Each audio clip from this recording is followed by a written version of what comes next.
Hey guys, today we're here at Yanshen Ancient. This is located in Shandong Zibo, Boshan.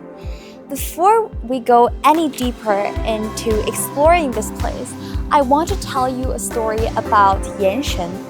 Yanshen is the original name for Boshan. The word Yan is the representation of this woman called Yan Wenjiang, and her story is heart-touching and warm. It is about filial tradition of China. So early in her lifetime, her husband unfortunately passed away. However, she is kind-hearted and she still remained filial to her mother-in-law. Because of her kind actions, there is a spring that gradually flows into a river, and this river was then called Xiaofuhe. However, in the end, Yan Wenjiang unfortunately triggered a flood. Burdened by responsibility, she blocked the heart of the spring to save the village from being flooded by the water. In the end, people felt grateful for her actions and were touched by her filial heart. So they honored her as equivalents to a goddess, which is the Shen in Yanshen. So this is the story of Yanshen. Let's move back to our main subject of the day. We will explore the 13 founding kings in Zibo here at Yanshen Ancient. So let's come in and have a look.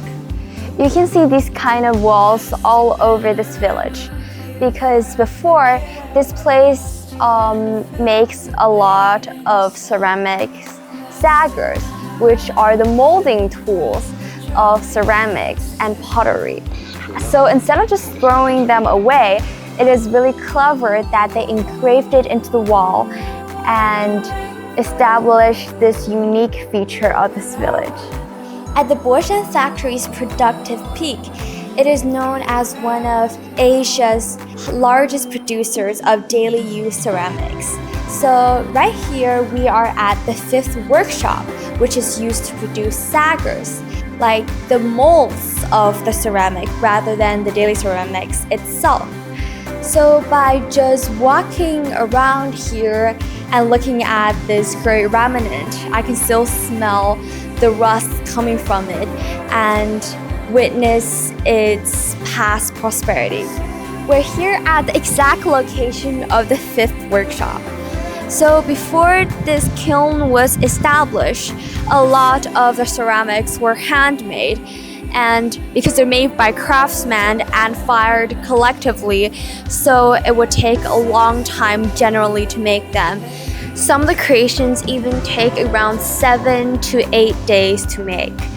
However, this revolutionary tunnel offers no intermission and it's operating 24/7 to ensure that the operation is especially efficient. And this revolutionary tunnel, as you can see, is now a really photogenic spot that is great for photos and renowned for its aesthetics. This is one of the first coal-fired tunnel in China, and as you walk through the tunnel, you can almost imagine that fire is blazing right at the spot years ago. Now we have stepped into this artistic zone that's resembled by the neo-expressionism art style. You can see there's a lot of paintings on the walls and a lot of cool designs. So each step in this village can bring you new surprises. And as you can see here, this really cool design, it is a chair that you can spin on. It is amazing how this once deserted factory is redesigned into this really cool spot with a lot of murals on the walls and a lot of cool paintings. This is the iconic big chimney of this factory. It is approximately 35 meters high, and it is used for ventilation and for the smoke exhaust. We're here at the Sun Jiayuan kiln. Here there's over tens of these kilns. So let's go inside and explore. we have this glass sealed platform, and beneath my feet you can see a lot of porcelain that is used for daily purposes, such as the bowls and even some plates. So you can tell that this kiln usually produce ceramics or porcelains that is used for daily purposes. Right on the edge of the walls, you can see that the Saggers has now become the ideal resting place for a bunch of cats. And you can tell that the tradition of feeding cats and being kind to cats and animals lasted ever since the founding of this place. And you can see that even there's feeding bowls for the cats and caution signs that are really cute, warning that there's a lot of cats hanging around over here. There's a bell over here, and on the backdrop it says that if you ring this bell that your wish will come true.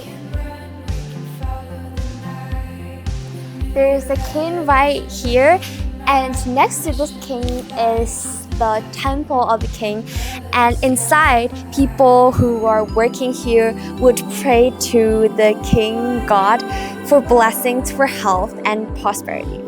We're here at the Shishen Street.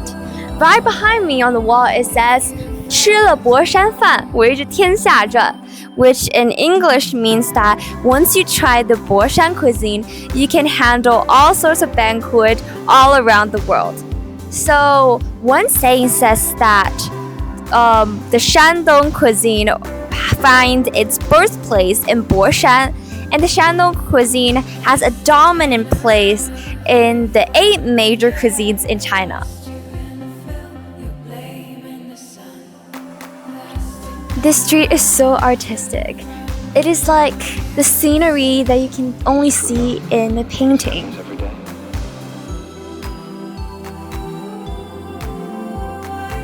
This is the Liujia Dayuan, which is the Liu family's mansion. It is a 6-courtyard mansion. At first, this mansion belongs to one of the Qing dynasty's emperor's tutor, and later it was purchased by the Liu family.